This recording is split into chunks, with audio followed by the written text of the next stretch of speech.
Omar, I wanted to touch base and kind of talk to us about your start in real estate and then particularly multifamily. And what was it about the sector that interested you other than, which I hope that you share with us, the tax benefits for... Oh no, honestly, it was just the tax benefits, really. Yeah, I was Straight going to up. say.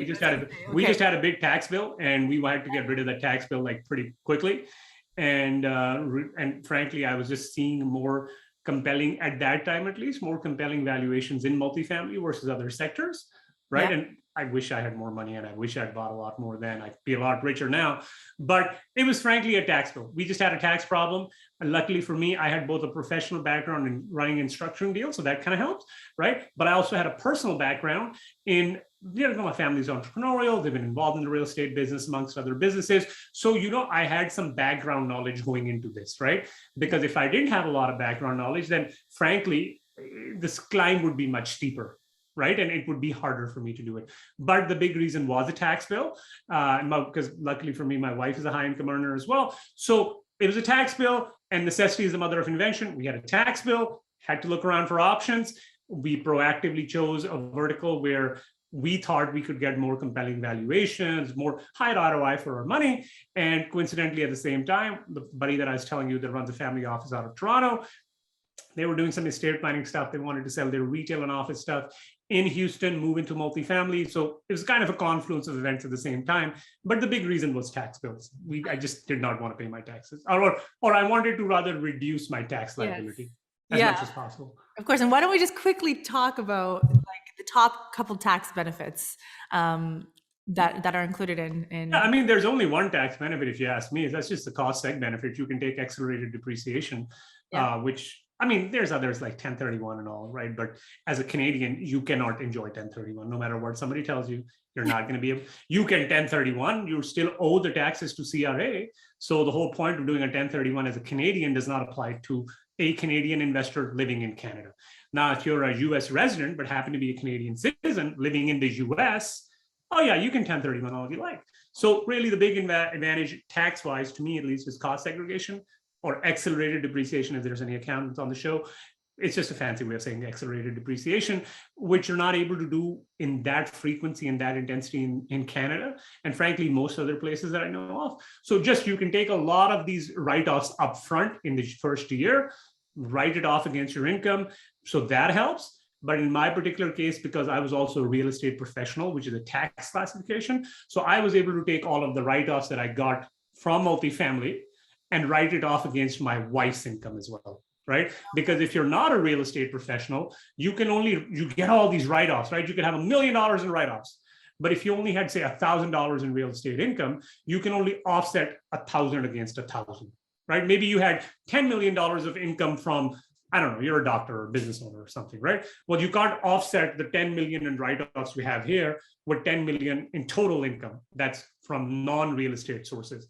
But if you're a real estate professional, you could have, say, $10 million in real estate write-offs. And let's assume your wife or your partner has $10 million income that year in a completely unrelated business to real estate, could be whatever, right?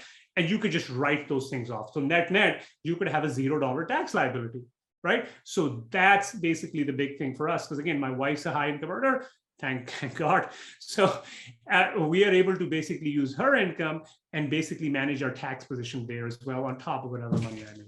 Super powerful stuff. Great. Wow. And now how does someone get that designation of being a real estate professional? Oh, in the US, it's look, I'm going to obviously butcher it. You should go to the IRS website and see it, but there's an hours requirement. You have to spend a couple of hours. It's not that much. It's like 760 or something, but don't quote me on that, hours. And you have to document what you're doing. The whole point is, look, you are primarily in some shape or form involved in the business of real estate. You could be a property manager. You could be somebody who buys real estate. You could be a developer, right? Whatever. You're primarily involved in the affairs of real estate. That's kind of your industry. So if you spend the bulk of your time, and again, there's certain rules, but they're not very onerous, to be very honest with you.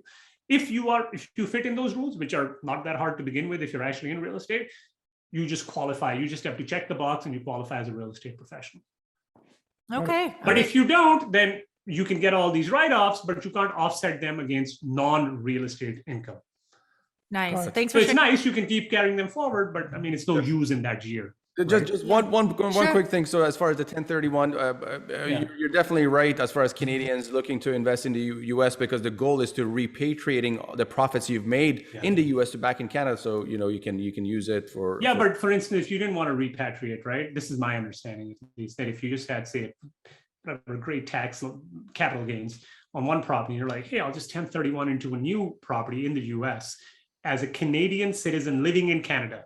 Now, if you're a Canadian citizen, but you are a US resident, so you spend more than half the year here, you have to pay taxes in the US primarily, not in Canada, right? But if you're a Canadian citizen living in Canada, you cannot 1031. I've had this question asked so many times. Lots of people say, well, I read it on the internet.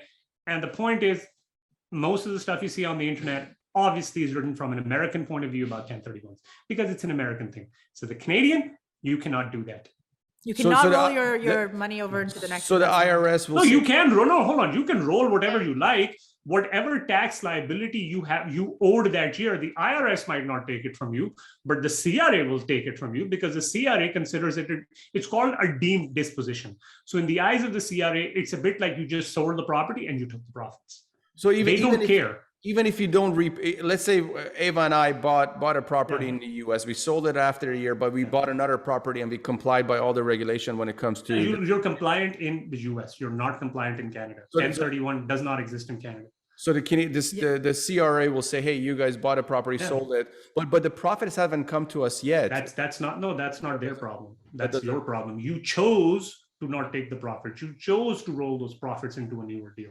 So from the context of the IRS, as an example, you're okay, because they know that 1031 is a thing in their tax code. But again, this applies that if you continue living in Canada, right? Say you guys live in Vancouver or somewhere, right? That's right. So if you continue living in Vancouver, you continue being Canadian citizens living in Canada for the vast majority of the year. So you have to pay your taxes in Canada. 1031 does not apply to you. In fact, you might end up paying more taxes, because not only will you pay the initial capital gains tax to the CRA, you won't get an offsetting tax credit from the IRS. So number one, you paid that tax without a credit. And now the next time around, the second, third property, whichever one you've gone into, when you sell that property, now you'll pay a capital gains again without a tax credit. Because if you had just paid the capital gains in the US, at least you get a tax credit from the IRS, because Canada and the US have a treaty. So they say, hey, if you paid whatever, say if your tax liability in the US was 10,000, but your tax liability in Canada is 12,000, and if you paid $10,000 taxes in the US, the IRS will give you a credit, so you only really have to pay $2,000 in Canada, right? But if the IRS never gave you a credit because you never paid your taxes and you 1031, well, you've got to pay all that $12,000 here. So again, I know it's kind of confusing the first time you think about it. Just in a simply put, just realize, if you're a Canadian citizen living in Canada, filing Canadian taxes, you cannot 1031, no matter what some article on the internet tells No, what if you buy it through a corporation in the US and that? Bro, it doesn't matter, man. It doesn't matter. These people are not stupid. This is not their first rodeo. Trust me. They have done all combinations of these things. They have either experienced, seen, or encountered before. Doesn't matter. You can call it the ABCD Mickey Mouse Corporation of America. Doesn't matter. They don't care. It's a deemed disposition. So if you choose to not repatriate funds, that is a decision you've taken for yourself, right? I mean, nobody put a gun to your head to say, hey, you shouldn't repatriate. You decided it's in your best interest to not repatriate. So because you can't repatriate, you can't. It's a discretionary choice you've made, right? It's a choice you have made with your money. The CRA is not responsible for decisions you make with your money. They're just responsible for collecting the tax revenue. Right. Great. Okay, well, that's really, thanks for. It sucks, trust me, it sucks, because it's a big advantage, but we don't have that. A big advantage for US citizens, for sure. But hey, you move to the US, right? And you start filing taxes in the US, you won't have that problem. Everybody's going to want to move to the US now. Yeah, I mean, I've 1031 properties. I'm a Canadian citizen. I'm not a US citizen. I'm a US resident. But I can, because I file my taxes in the US, because I live here for the entire year. So I can 1031 all I like. I love it. Are you planning to become a US citizen, or is that a strategy while you're? I don't know. I don't know if it's a strategy. I might decide myself. My kids are US citizens. In a few years, I might decide, but at this stage, it seems fine. Got it. Nice. Got it.